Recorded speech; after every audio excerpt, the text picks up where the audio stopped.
Olá, turma! Estamos nós aqui para mais uma aula de teologia latino-americana. Nós estamos examinando um documento que faz uma análise crítica sobre o trabalho, a proposta efetiva da teologia da libertação dentro da Igreja Católica. Nós estamos vendo um longo documento, já estamos na reta final.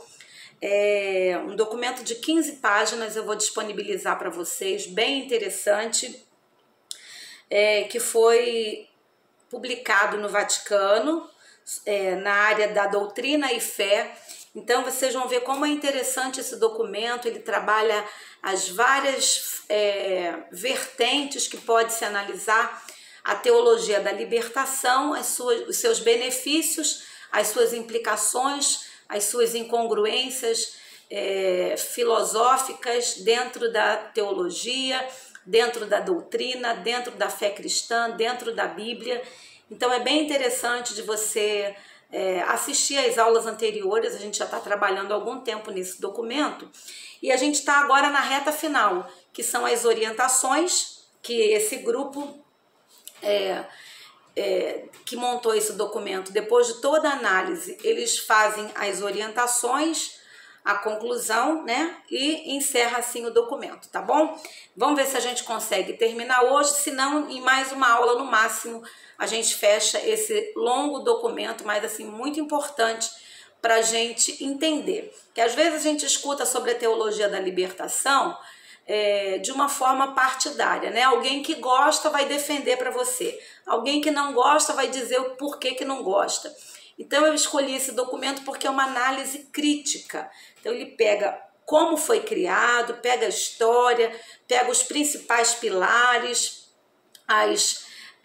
os conflitos que existem entre a ideologia marxista e a teologia da doutrina bíblica cristã católica.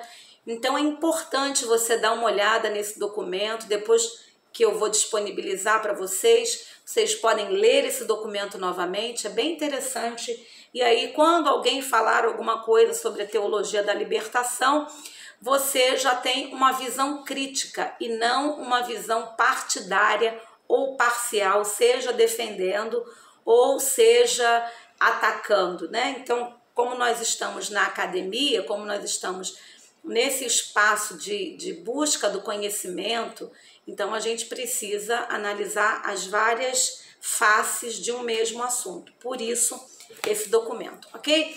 Então vamos lá, nós vamos passar agora para... Estamos na reta final desse documento.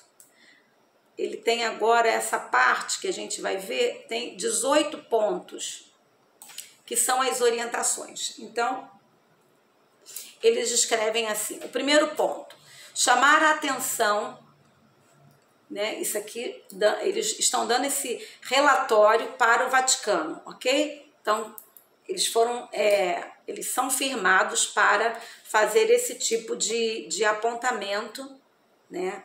E eles fizeram isso para o Vaticano. Então, primeiro ponto: chamar a atenção para os graves desvios que algumas teologias da libertação trazem consigo. Vocês devem se lembrar que a teologia da libertação, até fiz a comparação de um polvo, né? Ela tem vários braços que ela vai trabalhar.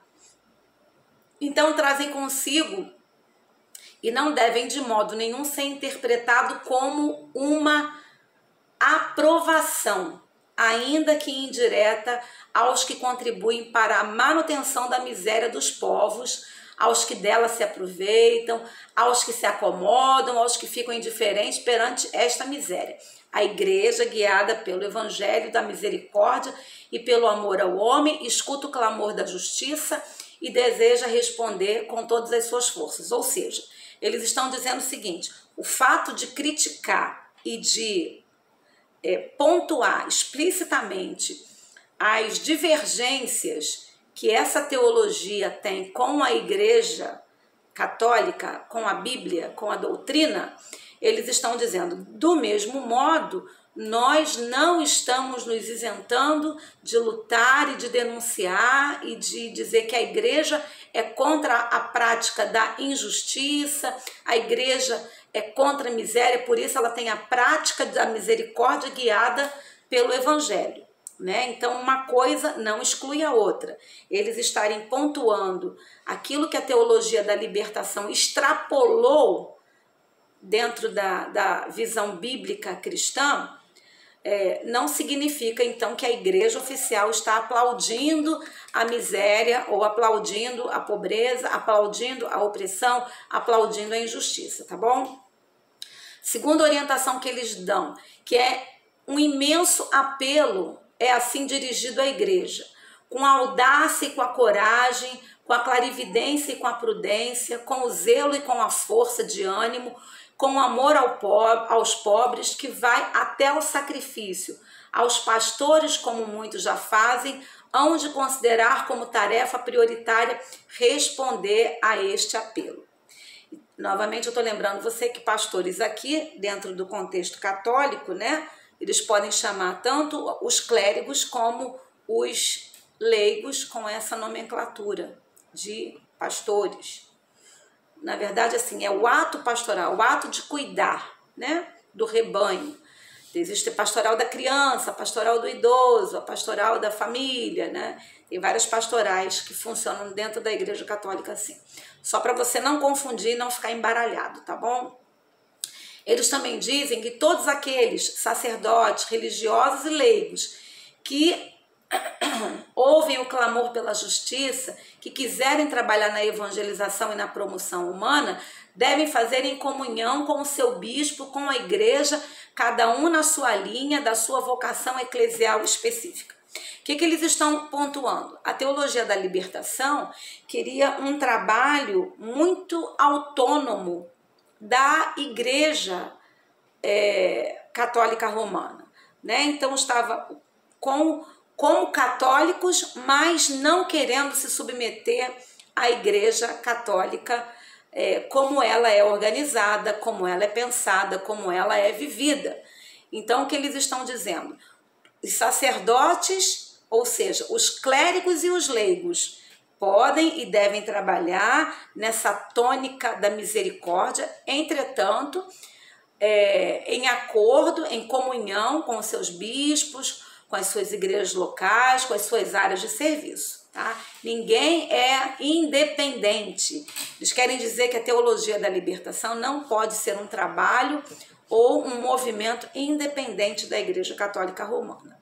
Eles também destacam que são conscientes do caráter eclesial e da sua vocação. Eles consideram que os teólogos colaborarão lealmente e em espírito de diálogo com o magistério da igreja. Saberão reconhecer no magistério um dom de Cristo e a sua igreja, e acolherão a sua palavra e as suas orientações com respeito filial. Olha bem como eles estão aqui, diante de uma possível ruptura, que é teologia da libertação, tem esse afã da luta, né, do rompimento, da luta de classe, da insubordinação. Então, eles estão dizendo, não, nós sabemos que os sacerdotes, que os teólogos saberão respeitar o magistério da Igreja Católica Romana, saberão acolher a palavra, acolher as orientações, ou seja, todos devem estar debaixo e submissos à Igreja Católica Romana como um todo, né? Não pode haver um trabalho que seja separado, que seja livre de estar na comunhão dessa igreja central. Eles também destacam, deixa eu levantar aqui um pouco meu documento, que somente a partir da tarefa evangelizadora, tomada em sua integralidade, se compreendem as exigências de uma promoção humana e de uma libertação autêntica. Esta libertação tem como pilares indispensáveis a verdade sobre Jesus Cristo Salvador. Então vejam, eles não dissociam o ato de ajudar o necessitado na sua necessidade com o ato salvífico de Jesus na cruz do Calvário e o projeto de Deus em salvar o homem pecador. Então é indispensável que esta libertação tenha como pilar a verdade sobre Jesus Cristo Salvador, a verdade sobre a igreja, que é o corpo de Cristo, a verdade sobre o homem e a sua dignidade, ou seja, Deus criou o homem à sua imagem e à sua semelhança. É à luz das bem-aventuranças e bem-aventurança dos pobres de coração, em primeiro lugar, que a igreja, desejosa de ser no mundo inteiro a igreja dos pobres, quer servir a nobre causa da verdade e da justiça. Ela se dirige a cada homem e por isso mesmo a todos os homens. Olha aqui, eles reafirmam essa vocação universal que a igreja tem de anunciar Jesus Cristo a todos os homens. Ela é a igreja universal, a igreja do mistério da encarnação, ou seja, da encarnação de Jesus. Ela leva essa mensagem. Então, a teologia da libertação não pode se desvincular a esse pilar principal da igreja. Não é a igreja de uma classe ou de uma casta, como a teologia da libertação propõe. É uma ênfase tão forte aos pobres que exclui os demais e até vê os demais como adversários, os opressores, seja a nível da sociedade local como a nível internacional também. Novamente eu reafirmo, a igreja não está dizendo que compactua com a injustiça, com a ganância, com a desigualdade social, mas ela está dizendo que a sua mensagem, a sua vocação é maior do que só um grupo específico. Então, ela fala em nome da própria verdade, e esta verdade é a realista. Ela leva a ter em conta cada realidade humana, cada injustiça, cada tensão, cada luta. Então, a igreja está aqui orientando que a visão da igreja é maior do que simplesmente olhar somente um grupo de pessoas. A igreja de Jesus deve ter esse olhar maior, mais amplo. Eles também pontuam que uma defesa eficaz da justiça deve apoiar-se na verdade do homem, criado à imagem de Deus e chamado à graça da filiação divina. O reconhecimento da verdadeira relação do homem com Deus constitui o fundamento da justiça, enquanto regula as relações entre os homens. O que eles estão dizendo? O homem que conhece a Deus através de Jesus, ele vai ter a sua vida transformada na sua relação com Deus, mas também na sua relação com o outro semelhante a ele, com o outro homem semelhante a ele. Então, essa é a razão pela qual o combate pelos direitos do homem, que a igreja não cessa de promover, constitui o autêntico combate pela justiça. Então, é lutar para esse homem integral, por todos os homens. A verdade do homem exige que este combate seja conduzido por meios que estejam de acordo com a dignidade humana. Por isso, o recurso sistemático e deliberado à violência cega, venha essa de um lado ou do outro, deve ser condenado. Então, aqui o cuidado da gente, em nome da justiça, não acabar promovendo o rancor, a violência, a divisão e a separação. Por a confiança em meios violentos, como a luta de classes que o marxismo propõe, na esperança de instaurar uma maior justiça, é ser vítima de uma ilusão fatal. Então, olha a lucidez do documento, né? Violência cega, violência gera violência e degrada o homem, rebaixa a dignidade do homem na pessoa das vítimas e avilta esta mensagem, essa mesma dignidade daqueles que a praticam. Então, aquele que é vítima, acaba fazendo vítimas também. A urgência de reformas radicais que incidam sobre as estruturas, que segregam a miséria e constituem por si mesmas formas de violência, não pode fazer perder de vista que a fonte da injustiça se encontra no coração dos homens, que é o pecado. Por quê? Porque a teologia da libertação, ela vai intensificar ou levantar a novidade do pecado estrutural, e abandonando um pouco, deixando um pouco de lado o pecado que é do coração humano.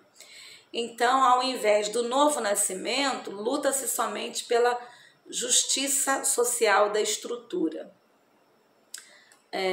Vamos lá. Não se obterão, pois, mudanças sociais que estejam realmente a serviço do homem, senão fazendo apelo às capacidades éticas da pessoa e à constante necessidade de conversão interior. Pois na medida em que colaborarem livremente por sua própria iniciativa e em solidariedade nestas necessárias mudanças, os homens, despertados no sentido de sua responsabilidade, crescerão em humanidade. A inversão entre moralidade e estruturas é própria de uma antropologia materialista, incompatível com a verdade do homem. Então, novamente, eles estão orientando que o X da questão não é simplesmente mudar elementos sociais, mas é a mudança genuína do coração do homem, né? A transformação, a conversão, o abandonar o pecado e assumir as novas práticas propostas por Jesus. Pois igualmente ilusão fatal crer que novas estruturas darão origem por si mesmo a um homem novo. Né? A teologia da libertação, nesse sentido, ela praticamente ignora o novo nascimento, né? A metanoia, a mudança de mente a partir de Jesus, o abandonar o pecado, como as cartas de Paulo falam, né? Quem rouba não rouba mais, quem faz isso não faça mais, quem faz aquilo não faça mais. Mudança de comportamento, mudança de vida, mudança de mente, mudança no coração, novo nascimento. Então aqui, nesse ponto, eles estão dizendo, olha, é uma ilusão fatal crer que novas estruturas darão origem a um novo homem. Novas estruturas não darão origem ao novo homem, porque o coração do homem, do pecado, ele sempre vai cometer injustiça, maldade, que não seja a injustiça da diferença social, haverão outras injustiças, haverão outros pecados, né? Então, nesse sentido, o cristão não pode desconhecer que o Espírito Santo que nos foi dado é a fonte de toda verdadeira novidade e que Deus é o Senhor da história. Olha como aqui esse documento, ele realmente ajusta o pensamento da igreja, a diretriz da igreja em face a essa proposta da teologia da libertação ou das teologias da libertação. O documento realmente ele traz o eixo para não deixar nada solto, nenhuma ponta solta, né? Então, o Espírito Santo nos foi dado. A teologia da libertação, ela não vai trabalhar essa conversão, não vai trabalhar o Espírito Santo, não vai trabalhar essa novidade de vida e não vai trabalhar que Deus é o Senhor da história. Ela vai trabalhar que os homens estão na história e têm as suas histórias, mas aqui a igreja reafirma, Deus é o Senhor da história.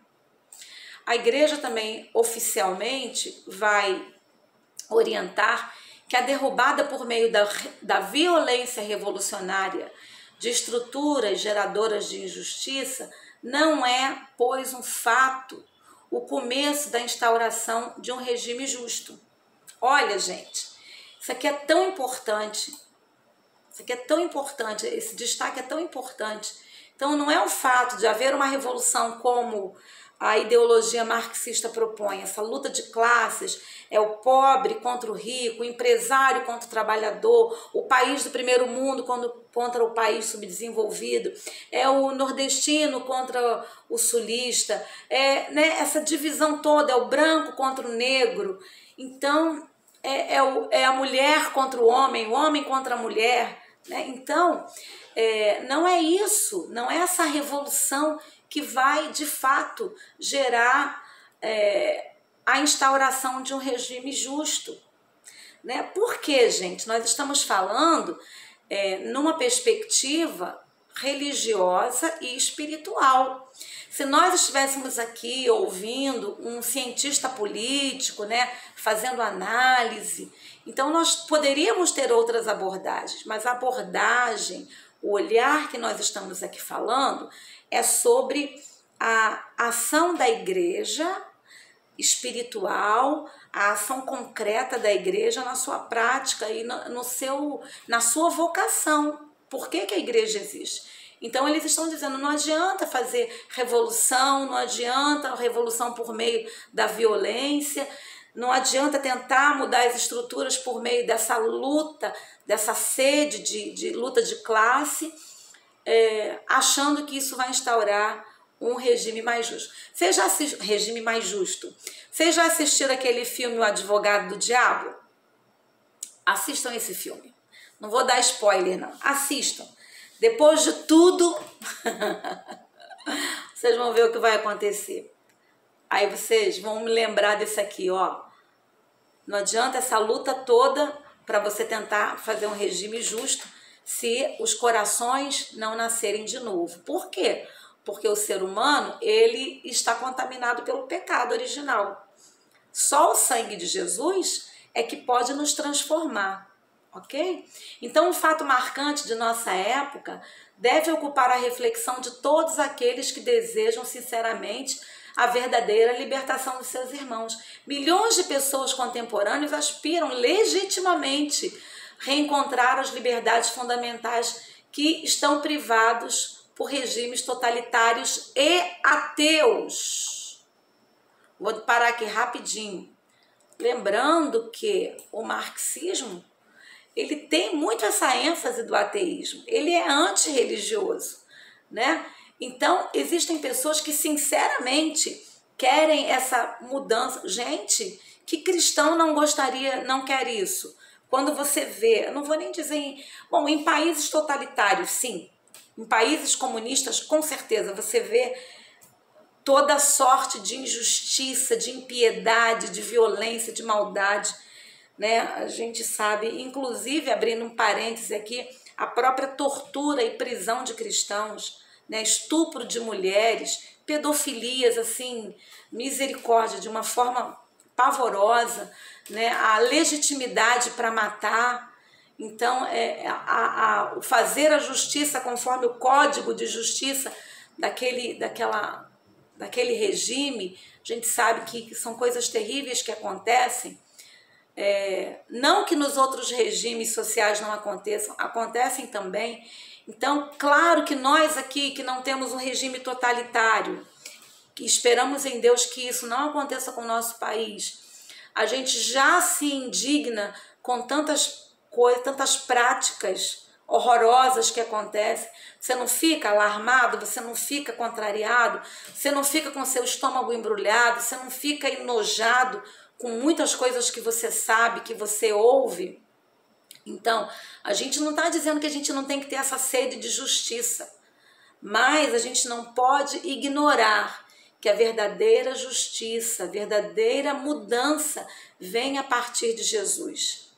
Por quê? Porque Jesus vai romper com o pecado do coração daquela pessoa e o Espírito Santo o Espírito Santo já diz, é Espírito Santo, vai trazer a santidade de Deus, vai lavar aquele coração, aquela mente impura. Então, é claro que se nós devemos participar dos conselhos municipais da nossa cidade, é claro que nós devemos nos informar das ações, devemos colaborar, devemos contribuir como igreja, mas sem perder a perspectiva de que a verdadeira mudança é Jesus que traz no coração humano. Então eles estão aqui colocando, é legítimo que se queira, milhões de pessoas tenham essa fome de justiça, que ficam indignados ao verem aberrações que acontecem na nossa sociedade e em outros países, né, que tomaram o poder por caminhos revolucionários e violentos exatamente em nome da libertação do povo. Então o documento está dizendo, isso não é a solução que a Igreja Oficial Católica Romana se propõe. Não é essa a nossa doutrina, não é essa a nossa vocação, não é esse o nosso caminho, não é essa a nossa história. Não se pode desconhecer essa vergonha dos nossos tempos, pretendendo proporcionar-lhes liberdade. Mantém-se nações inteiras em condições de escravidão indignas do homem, é o que a gente estava comentando agora. Aqueles que talvez por inconsistência se tornam cúmplices de semelhantes escravidões, traem os pobres que eles quereriam servir. Então, você está lúcido, você tem discernimento, você está vendo a injustiça, tudo que você pode fazer como cidadã, você deve fazer, e tudo que você pode fazer como um cristão, você também deve fazer. A luta de classe como caminho para uma sociedade sem classe é um mito que impede as reformas e agrava a miséria e a injustiça. Nós vemos países que têm esse fundamento da ideologia marxista, os países comunistas que dizem que não há classe, né?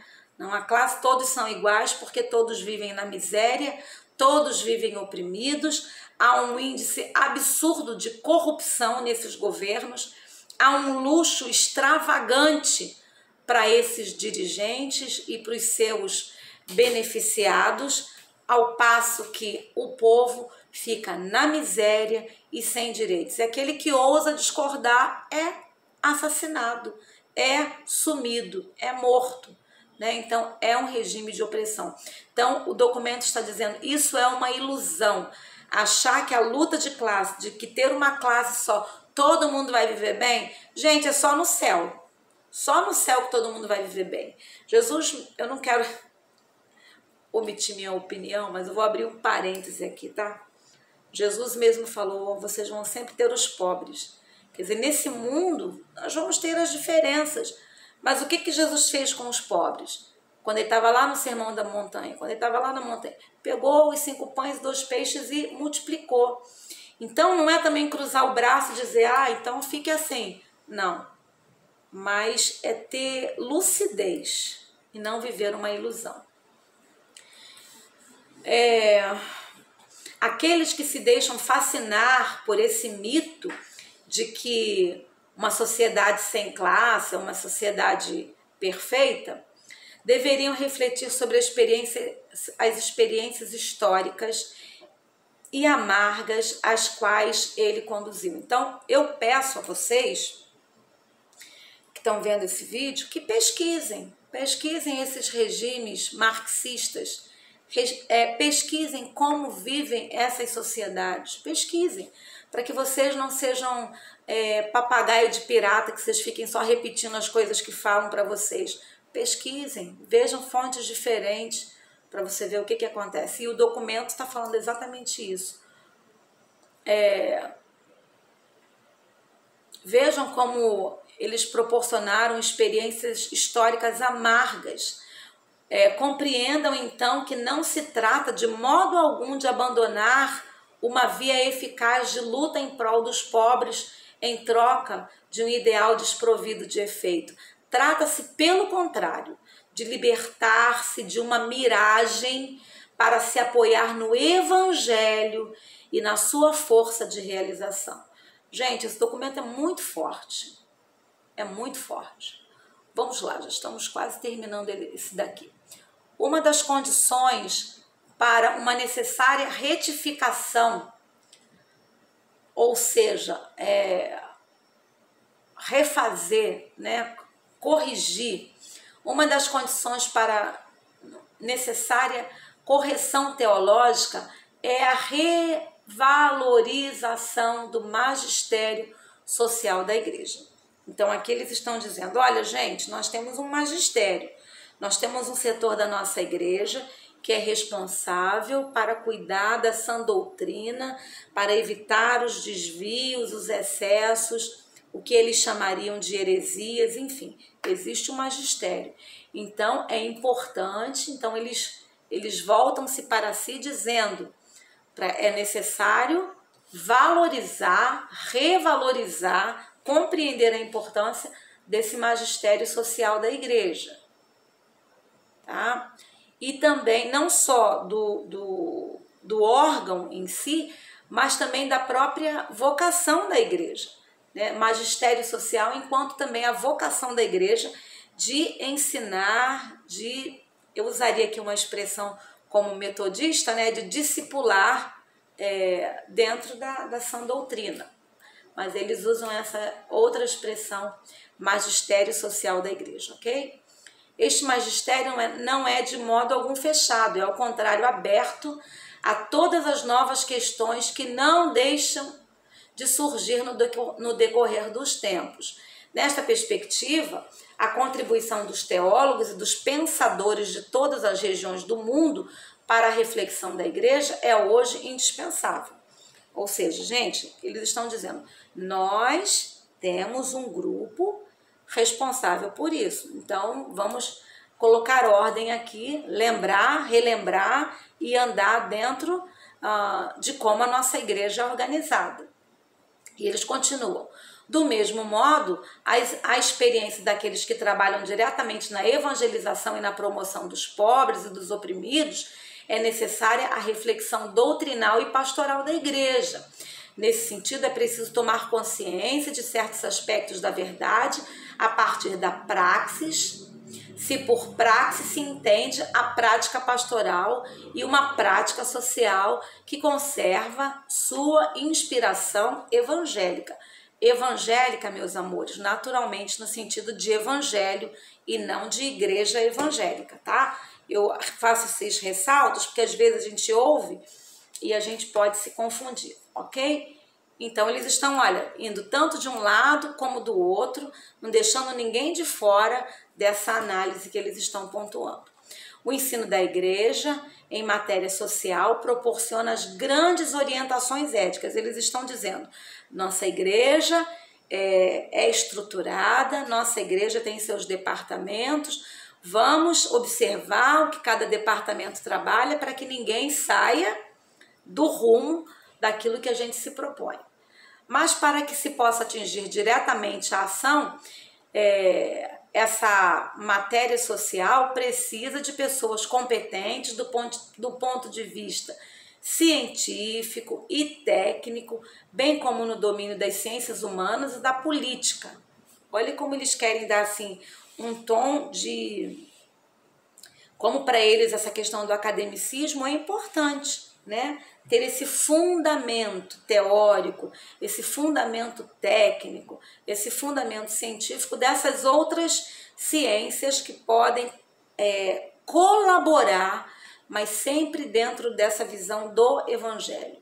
Os pastores estarão atentos à formação dessas pessoas competentes, profundamente impregnadas pelo evangelho. Vejam o que eu coloquei. Não podem ser pessoas que têm uma fundamentação teórica profunda e ao mesmo tempo não tem profundidade também com o evangelho, com o compromisso com a igreja, tá? Então precisam ser profundamente, olha a expressão que eles usam, profundamente impregnados pelo evangelho. Então não adianta pegar um ateu que tenha todo esse conhecimento, porque ele não vai conseguir fazer essa leitura de acordo com o evangelho.